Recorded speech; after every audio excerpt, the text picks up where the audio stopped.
A little before midnight in Grand Island, Nebraska, dozens of workers file into one of several slaughterhouses across the Midwest. And tonight, officials from the Department of Homeland Security tell NBC News federal investigators are looking into whether 50 children who were illegally employed by Packers Sanitation Services, or PSSI, some as young as 13, were victims of human trafficking. In August, the Department of Labor opened an investigation into PSSI, scouring company records from 50 locations. So far, they say, at least 50 children were found to be working graveyard shifts for PSSI, and at least 5 locations, including the Grand Island plant and a second JBS Foods plant in Worthington, Minnesota. Audrey Lutz has been helping migrant children who say they worked at the Grand Island plant. It was the hardest phone call of my career to receive, that there were children and young children, 13 and 14, working out at the meatpacking plant and on the cleaning crew. In court filings, the company did not deny hiring children, but attributed it to rogue individuals who presented fake identification. You met them. Do they look like adults to you? I would have a hard time ever calling the people I've met with adults.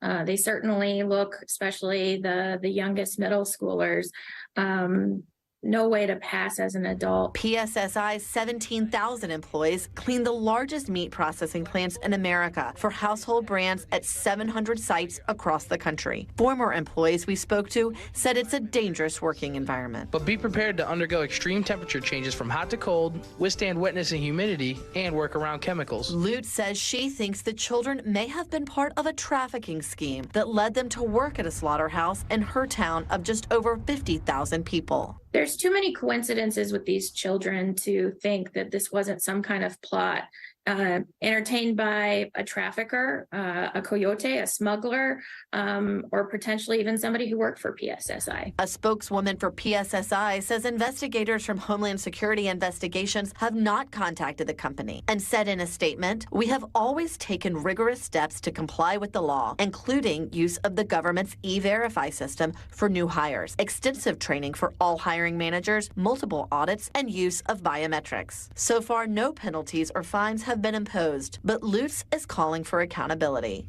They are responsible for hiring minors and noticeable minors in facilities across the country, and they need to pay that price, either financially or criminally. All right, Julia Ainsley joins us now from our Washington, D.C. bureau. Julia, you have reporting, I know, that DHS is also looking into whether the children were possibly victims of human trafficking.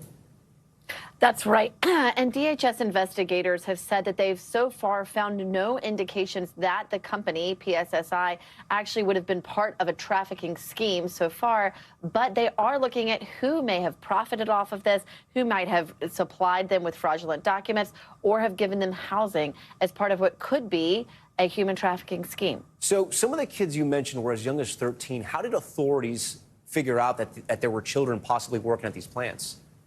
Well, it actually goes back to 2016. There was a police report from that time where teachers were reporting a young girl who was in class with burns, and they're also because of the chemicals that they were using to clean. And it was found to be overnight from her PSSI job. This is back in 2016.